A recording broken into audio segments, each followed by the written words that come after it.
Okay, I think it's live, but it's not. Yeah, I think it's working now. Let's have a look. Oops. Don't do that. Okay, let's go to YouTube. See if it's running on there. Test it through several places.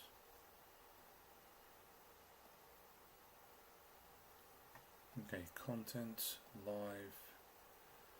Yeah, it's gone live, but it doesn't show the picture, which is intriguing. Okay, let's see if I can change the image thumbnail.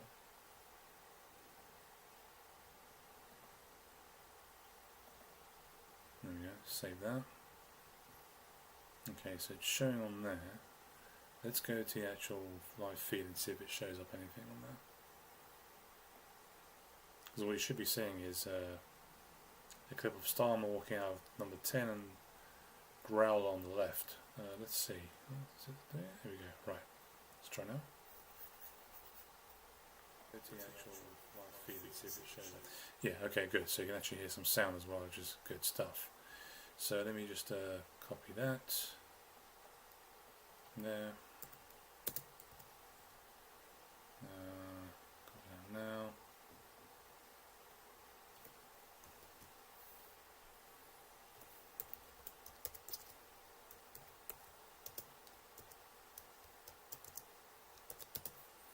Okay, if I post that there, I'll click on that link, copy it and go to new private window, paste it there, will it come up? It does, good. Right, so that's sorted out. So YouTube's fine. I'm just testing the link on a few other places, so if I go to Facebook, will it show on there as well or not? It's not going to do anymore. Oh, it does. It does. It's good. I'm surprised it worked on there. Okay, so if I copy that there and go to paste that on there as well. Okay, that's showing up on Facebook as well. It looks like it does. Well, I'm not sure about the sound though, because it does seem a bit off. I've got a mic in my hand right now, so I'm just surprised why it's not working properly. The sound is okay, but it's not great, if that makes sense. So you can at least hear me, but the sound is not coming out as it should. Let's go to volume mixer. No, we want that, there we want the sounds settings, there we go, recording. So if you go here, levels are quite high. I'll put it to 90, that's probably a bit better. Okay, right, so okay, that's better, that's much better. Right, good stuff. I was just testing the mic as well, so it looks good to go there. Why don't we also try and go on the space? Right. So let's try that as well, because I don't think it's going to work, but it's just worth looking at giving it a shot.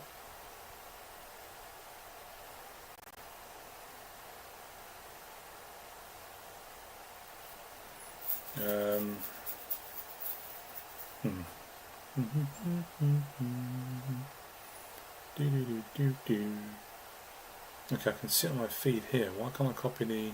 Oh, there we go, that's better. So I go to live, just copy that bit there, then come out, go new space, record, if it lets me. So Starmer Lies, still too much information on, isn't it? Okay. If I change that to the lies, will it actually make a difference? No, it won't. Just delete a bit there, and we'll leave it as just Starmer Lies, Reeves Lies, Rayner Lies. There we go. London, Birmingham, Leeds. Get a started space. Skip. Mic's on as well. So yeah, should be able to hear us both on of both the space and the YouTube channel as well. Okay. Yeah, that looks it looks a bit better. So Yeah, what's been happening? Well, a lot's been happening. Quite a lot, to be honest. Angela Rayner's been in the news, obviously, because for obvious reasons. Under fire for the tax blunder on the seaside flat. Yes, quite. Yes. Although, we know politicians are scandalous, typically. Most of them are. In my view, we should scrap pensions for politicians. We really should. You don't deserve a pension. You're doing it as voluntary service to the country. You get paid a good amount of money. You don't need a pension. You want to have a pension, go and work in the private sector like most of us do. And of course, all the money you get from the salary that we give you from the taxpayers themselves. Well, how about you save some of that money yourself as for the pension? Why do you need a 20-30% pension on top? It's a joke. It really is. It becomes like a dream to work in government all the time because you can get a cushy pension. That's what's got to stop, in my view. Right, so we just go through some of the things. Listen to Rachel Reeves. But people on Space probably won't hear this. People on YouTube, if you're watching it, will probably hear it there. So if let me see if I can copy this here. If I just put that on low quality, because don't take too much of the info there, and I'll go back here. Because actually, I'm actually live in 3 places right now: YouTube, Facebook, and Twitter Space. So also on YouTube. There we go. Right, post up there as well. You have over 3,000 followers and not one person joins it. This is what's why the follower numbers are just pointless. But then people got other things to do in their life than go on to Space, obviously.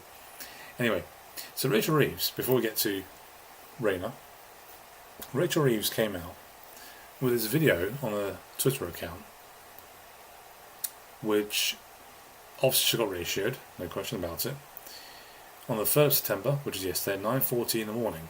Right, so for those on YouTube, you'll be able to hear this. People on Space may not be able to hear it at all. Britain's economy isn't broken, but I do know that it's not working well enough for working people. Bills are too high, and you feel that you're putting more in but you're getting less out, and that has to change. Britain's got huge potential. We've got world-leading brands, dynamic industries, brilliant universities, a skilled workforce. We're fixing the foundations, and that has been my mission the last year. That's why we raised the minimum wage for 3 million people. It's why we've cut NHS waiting lists. And it's why we are tearing up our planning rules so we can actually build the 1.5 million homes that families in Britain need. I mean, what part of that was actually based on the economy? Which part of that is actually? For those obviously in Space may not be able to hear the audio that I just played. And it says here, Britain's economy isn't broken, but I do know that it's not working well enough for working people. Bills are too high, and you feel that we're putting more in, but you're getting less out. Okay, that's true. The edge goes says that has to change, and all the things comes out with dynamic industries, brilliant universities, skilled workforce. We're fixing the foundations. Where is it? And that has been my mission the last year. So look what she says. This is what they've done. This is what's so ridiculous about this. She comes out and says, where is it here? Here we go. That's why we raise the minimum wage. That's one. For 3 million people. 2, it's why we've cut NHS waiting lists. What's that got to do with the economy? Nothing at all. That does not take into account the amount of taxes you've got to pay, how much spending power you have, whether you've got a good paying job, whether you've got a pay rise or not. And it's why we are tearing up our planning rules so we can actually build 1.5 million homes that families in Britain need. But there are still challenges. The cost of living pressures. So you come up with your so-called achievements which have nothing to do with the economy. Then after you talk about all the problems you've actually recognised got issues, you actually you correctly lay them out in the first part of your video. Then you come back and say, I know it goes here, or is it back? The cost of living pressures I know are still very real. We need to bring inflation and borrowing costs down. And for some reason, the shot they give on the camera, believe it or not, I'm not kidding when I say this, is her walking, not showing her face, showing her walking and her part of her body, let's say her bottom, let's put it that way, and she's holding the Chancellor of the Exchequer book, whatever the hell it is, and strolling across. And the camera doesn't even, I'm not kidding when I say this, for those not watching it on. In fact, what I put on the screen, if I can, on YouTube, for those who are watching or listening to this on Space, won't be able to see it. Alright, so now on YouTube, I put on the screen. If I reverse it, look at this. So, screen is zoomed out from the camera, then it zooms in on the book a little bit, and then the camera gets loose a little bit, and it starts showing her bottom. I'm not kidding. And the funny thing about that is, it says it's talking about inflation and lowering the borrowing costs. And it says we do that by keeping a tight grip. I can't make this up. You can't make this up. It's not our fault. It's the idiot who made a video. But again, nothing in the video. Moving away from all the jokes. It doesn't talk about how you got to bring the cost of living down, borrowing costs down. You've also got to try and get this inflation number down if you can. They've not achieved that so far, and they were celebrating and spiking the football because the Bank of England decided not to raise the rates and actually start lowering them. Which, if you want to start lowering inflation, you want to get that rate up. The Bank of England made a calculated decision, which is clearly political, which I think has backfired on Labour. This is not a good move from them. And inflation's now gone up again. And we keep being told you've got to feel it. And of course, Keir Starmer of More Lies recently came out and said, we're now ready for phase 2. So what the hell happened during phase 1? You are almost as unpopular as the Tories were after they lost the election last year. Almost as unpopular as they are. You've not achieved anything, mate. Come on. Don't lie. And it goes on a little bit towards the end, and it says here, more pounds in your pocket and an NHS that is there when you need it, and opportunities for including your kids and grandkids, or most of us don't have kids and grandkids because you can't afford it. These are my priorities as your Chancellor. These are priorities of the British people, and it's why I'm absolutely determined to deliver. You've done a really poor job. And again, I have to emphasise it's nothing to do with her, it's actually all down to Mr. Keir Starmer. So, speaking of Angela Rayner, she was on a podcast. Again, this one makes me laugh. So, she's in trouble. That she didn't show her face all this time. Now she has. And it's come out that, well, you've got to actually, come and explain yourself about this whole situation regarding not paying enough tax on a flat purchase. And this is the beginning, guys. There's so much information that's come out since then. Let's have a listen to the entire clips. It's longer than this, but this is a short clip from the interview she did with Beth Rigby, who once again couldn't help but fawn over her. But here it is. Let's have a listen. Prime Minister, you've been accused of dodging a £40,000 tax bill on your new home on the south coast. You said it was your main home, while also claiming your constituency home in Ashton was your main home for other purposes. Do you just want to clear this up? What's going on? Yeah, first of all, Beth, it's been quite a distressing time for my family. I have a court. So, Beth Rigby's first question is, can you just clarify this? Why? You're the journalist. So, rather than asking hard questions, because of course the media, including her, including that nut job over in the Mirror, couldn't help but ask the exact same questions over and over again. Go after Boris Johnson on the issue of cake, right? They couldn't help themselves on that one. It was non-stop, 24/7. And asking hard questions. This one is, can you just clarify the situation and give me your sub story as well? And merely, this is when, ladies out there's not hitting out women, right? There's got an opportunity for them to become the victim in all this. So here it is. It's been quite a distressing time for my family. I have a court order that was in place around confidentiality regarding my son, my family and my divorce proceedings that happened in 2023, and therefore wasn't able to give a full account of the circumstances of our complex living arrangements. That order was lifted last night. I applied to have that order lifted so that I could give people the information. In 2020, my son had an award, and a trust was set up by the court to deal with his finances as part of that award with a legal trustee. And in 2023, when me and my husband divorced, the decision was, because that home was adapted to support my son who has lifelong disabilities as a result of that injury that occurred to him, that trust was set up, and they decided that they would take on the property so that me and my husband could have a nesting arrangement where we could provide for my child in our family home, which is our family home and remains our family home. So when I'm looking after the children, I go back to the family home, and then when my ex-husband is looking after the children, he does, and it was done primarily to support my son with his additional needs and to provide stability for them during the divorce. And that was the arrangement that we put in place.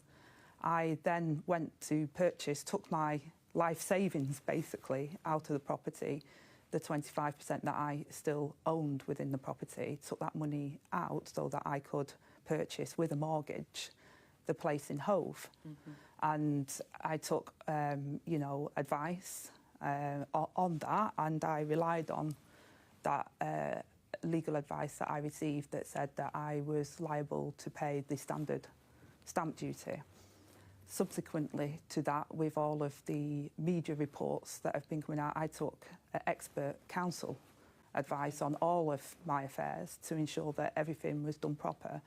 And that expert counsel said that the advice that I received was inaccurate because of the trust.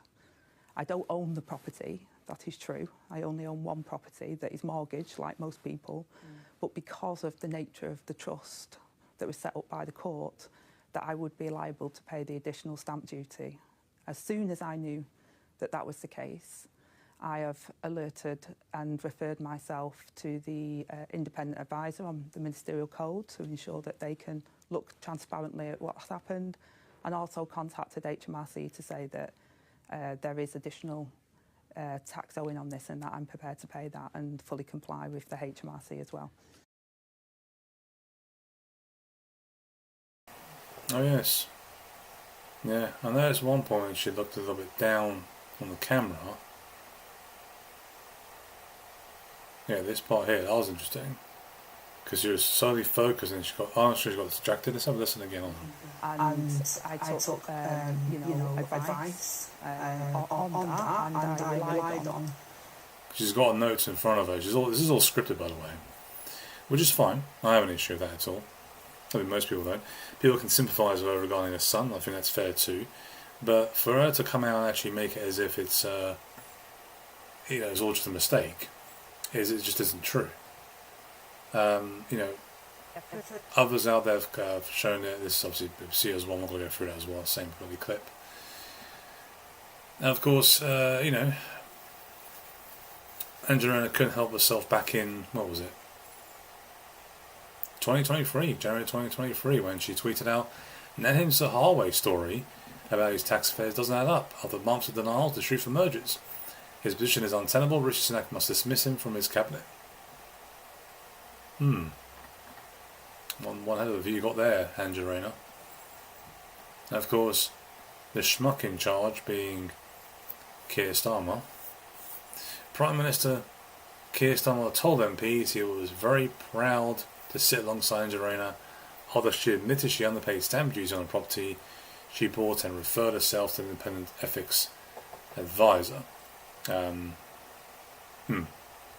not sure why you thought that was a good idea. I think that was a pretty stupid idea, but this is Keir Starmer, of course. And he's a lawyer. What were you expecting from the man? The trouble is also you've got the other side of it. Kevin Badenoch missed a complete, as Dan Hodges said, an open goal. She missed it. And he went on even further. He's detailed the response when he said she's punched her manager. She's then stormed into the stands and accosted the owner. She's then charged out the street, torched the team bus, her kit, and set light to the entire stadium. That's a pretty good summary of the Tory party right now, quite frankly.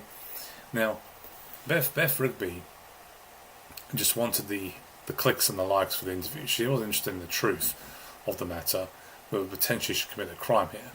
And the Daily Telegraph, in all respect to them, they've had some pretty poor journalism over the most recent years, I would say, the last 5 years or so. But they've done their job here and asked hard questions and follow up on it. And of course, Sky News just can't follow up on it. I have no idea why they don't want to do it. It's really bizarre.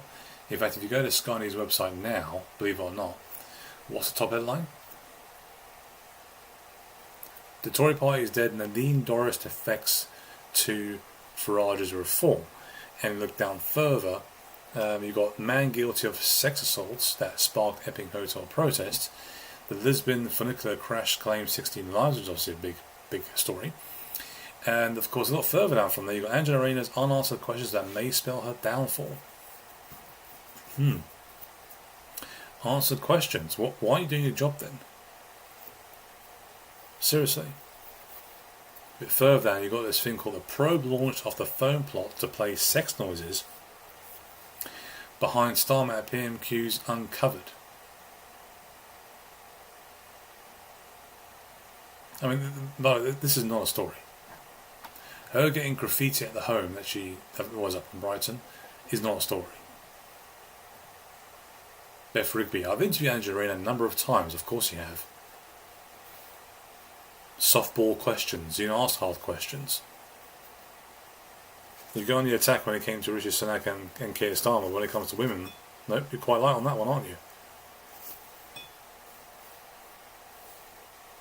And she's always robust. Okay.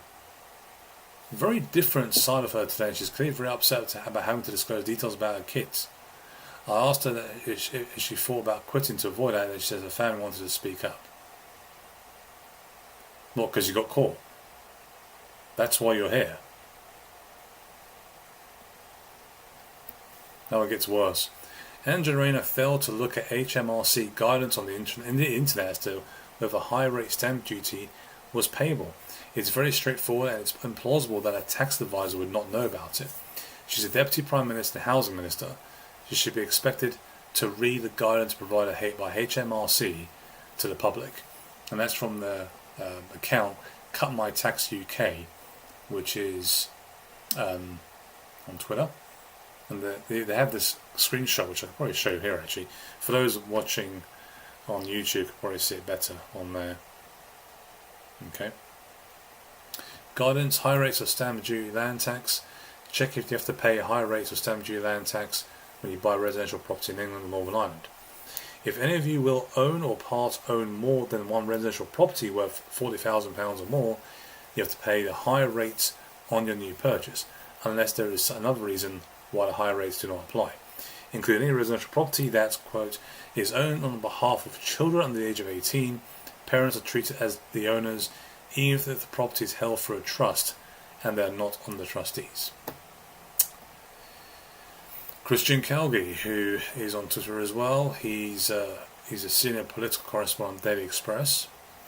Scoop, Angela Rayner now risks reigniting Freebiegate as she pocketed £1,100 of free tickets to Brighton Pride and registered them on just one day before the story of a new flat broke. And there, the screenshot there, if I go to, for those watching YouTube, you can definitely see it. Angela Rayner, Ashton upon underline. Number 3, gifts and benefits and hospitality from UK sources. Name of donor, BM1 Events Collective Limited. Address of donor, forget all that information there. It says the amount of donation on nature and value if donation is kind.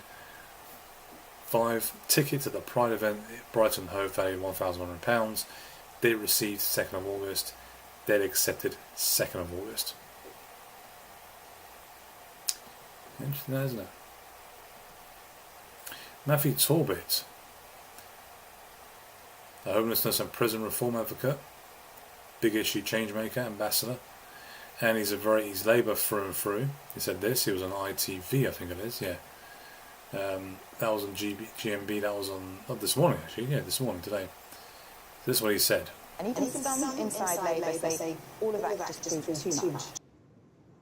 My advice would be to go, but I do think she could stay. I believe the whispers coming out of Downing Street is that the Prime Minister doesn't necessarily want a scalp from this. He wants to see what Laurie Magnus, the ethics advisor, says and go from there. So there is, but you're potentially, the same with any allegation, mud can stick. So the question is she going to survive? And I think it is genuinely a very hard one to call. And when I speak to people about this, there are lots and lots of different opinions. But I have to say the one thing that quite a few people have said to me is that if it was anyone else but Angela Rayner, she would already be gone. And even some inside Labour say... Bam. If it was anyone else but her, and it could be women or men, whichever one, they would have been gone. She got a pass. Got a former Labour advisor, Stella Santikudu's argument that Angela Rayner should be given grace due to her working class background. Oh God. Oh my God. Jesus Christ. You want to know why Labour are in trouble? Is they've got advisors like this. You see, they had me advising them, Labour will still have a shot at winning number 10 3 or 4 years from now.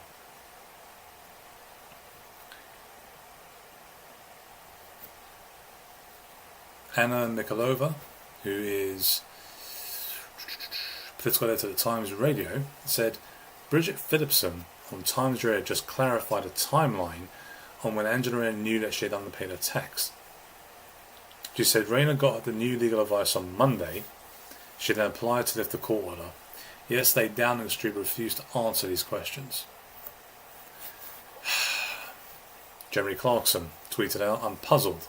Labourites tell us that Angela Rayner was only trying to look after a child, which they quite rightly say is understandable. But when a farmer tries to look after his children, they say he's a tax dodger. Yep. That's what we're dealing with right now.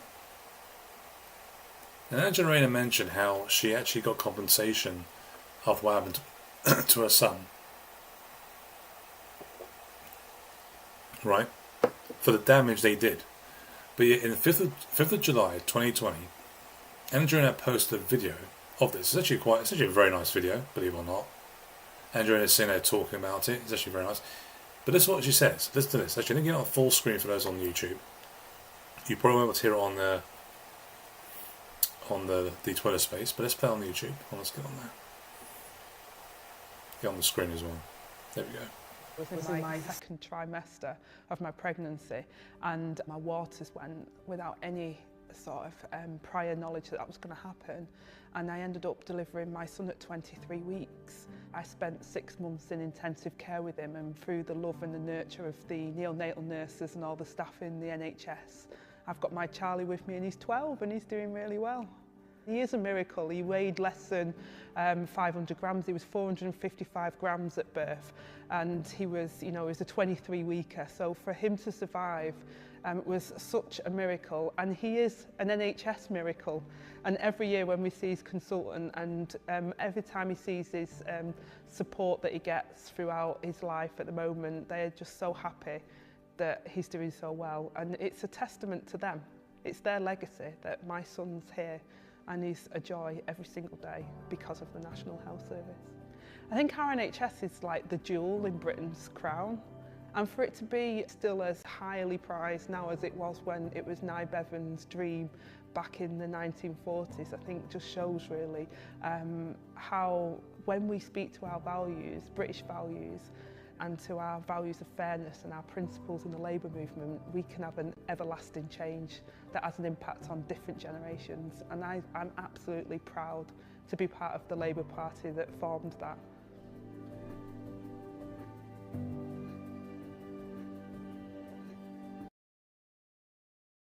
No problem with that at all. It's actually a very nice story. Of course, that same year as Alison Pearson mentioned, we got to mention in 2020 legal settlement of the NHS for alleged negligent care of the baby should receive hundreds of thousands of taxpayers' money. Yeah. Yeah, that doesn't mean she's not entitled to it. The question is, you know, sometimes these people don't think when they send these messages out there. They really don't. I don't know what to say about it, really, to be honest with you. Just quickly other things. Actually, let's go through the last few things about Angela Rayner, some other UK news quickly after that, just to wrap up the stream. So, the exclusive came out from the Telegraph today, later on in the evening. Angela Rayner lawyers, we never gave her tax advice. So, they say the firm that handled the purchase of 800k Hoflat accused Deputy Prime Minister of scapegoating. Angela Rayner's lawyers claim they have made scapegoats and did not give her tax advice to the Telegraph can disclose. The conveyance firm that handled the purchase of 800,000 flat in Hove, East Sussex, insisted they had done nothing wrong. The comments are a major blow to Deputy Prime Minister, who has blamed the legal advice I received for a failure to pay a £40,000 stamp duty on the purchase of a seaside holiday home. Okay. Verico and Associates, it says, a family company based in Herne Bay, Kent, confirmed they had advice on the purchase of the flat. It's interesting here. So just one second, I think the mic's okay, is it? Looks like it's okay.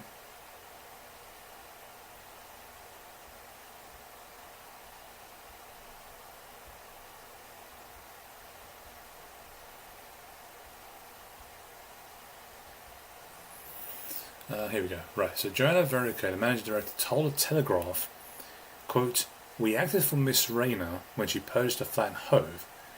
We did not and never have given tax or trust advice. It's something we always refer our clients to the accountant or tax expert for. The stamp duty for the Hove flat was calculated using HMRC's own online calculator based on figures and information provided by Miss Rayner. That's what we use, and it told us we had to pay a £30,000 based on the information provided to us. We believe we did everything correctly in good faith. Everything was exactly as it should be." And it goes on. "We probably are being made scapegoats for all this, and have got the arrow stuck in our back to show it. We are not an inexperienced firm, but we're not qualified to give advice on trust and tax matters, and we advise clients to seek expert advice on these." A spokesman for the Council for Licensed Conveyancers, which regulates such firms, said, quote, "We have asked them for the full account of events. They are not licensed to provide tax advice. What they are licensed to do is to provide conveyance advice, and they are regulated to the highest standards." And obviously Ken Bannock on the attack on there, so on and so forth. The rest of the article is just a bit of background on there, and so on and so on. Okay, see if there's anything else here.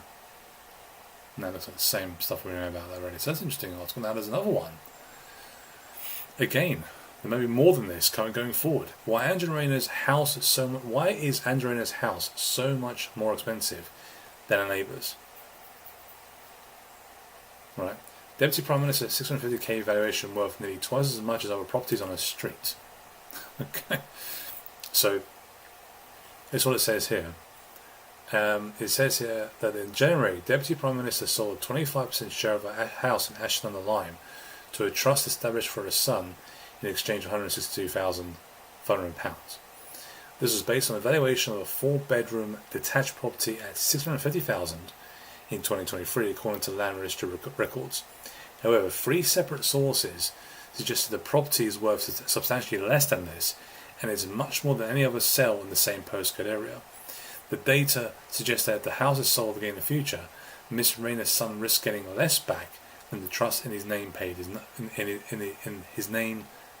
his mother. An online valuing tool operated by Rightmove and based on official data put the value of the house at £565,000. In the last year, no house within a mile of Miss Rayner's Ashton property sold for more than £561,000.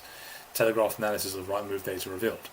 There have been 44 property sales on her street in the last 5 years, the most expensive of which was a 3-bedroom semi-detached home just down the road, which sold for £365,000 in 2021, almost £300,000 less than value put on her home. Okay. Separately, a local estate agent who asked to remain anomalous valued the property at $620,000, but suggested it could be worth as little as $527,000. Okay. That's not as big a story as the previous headline or the main headline, but it's worth noting these things just build up more and more for her. okay, and it's not looking too good for her at the moment.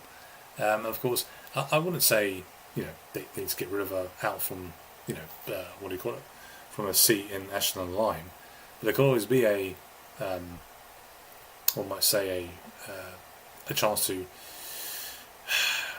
let's just say, getting her out, for another by-election. I doubt it, but maybe. Right, so we've got here, so I'm just having a look here. Is there anything else that's come up from that? Let's just double check. Telegraph did note that prepared to sack Rayner. Okay, it doesn't say why or where now. Okay, so let's wrap up on bits of information about Rayner. We've taken enough shots already as it is. Let's see. Yesterday, remember, Rachel Reeves was asked about this 50 billion black hole by BBC correspondent. I forget the guy's name. And then she says, I don't recognise the numbers. I mean, this is what we're dealing with right now. This is just getting really silly. Andrew Neil tweeted out yesterday, Keir Starmer's birthday yesterday, and this wasn't the president he wanted. YouGov poll found that just 11% of voters believe that the government is doing a good job, compared to 7% who disapprove of the performance. That's a net approval rating of -59, 8 points down on last month, and the lowest record since Starmer's landslide victory last year. Even almost half of Labour voters, 49%, think the government is doing a bad job, compared to barely a quarter who think it's doing well. And all of this before a second tax raising budget. Hard to see how Starmer Reeves come back from this. Very true, very true. Okay. And I said in a tweet in response to Martin Downby's tweet, the news story broke, which is about Epping Hotel asylum seeker guilty of sexually assaulting 14-year-old schoolgirl. Hadush, I can't pronounce it, he's an Ethiopian legal immigrant, arrived via dinghy days earlier. The assault sparked the Epping Hotel protest, because of course people forget why the protest happened in the first place. And I said you've got to take fingerprints and face photos, deport them back to the country of origin. Tries to enter the UK again, they'll get deported again. If criminals from Ethiopia enter the UK again, then apply travel restrictions, sanctions, if they fail to hold these criminals to account. It's that simple to do. And guess what? Once you do that, Ethiopia will start cracking down. When you're strong with countries, because they're strong too, they respect that. It's not difficult. Now also this other thing which, actually there's nothing else, sorry, that's the end of it. So thanks to those who are going to watch this later on YouTube. I've got it on Facebook as well. What else we got? Is it still on Facebook? I think it is, should be.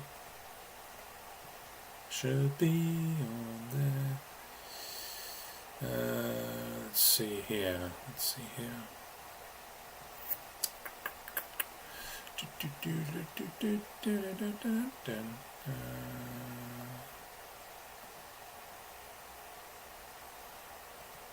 Okay, looks like we're good. Yeah, that's it for today. So just covering the lies and constant lies from these people.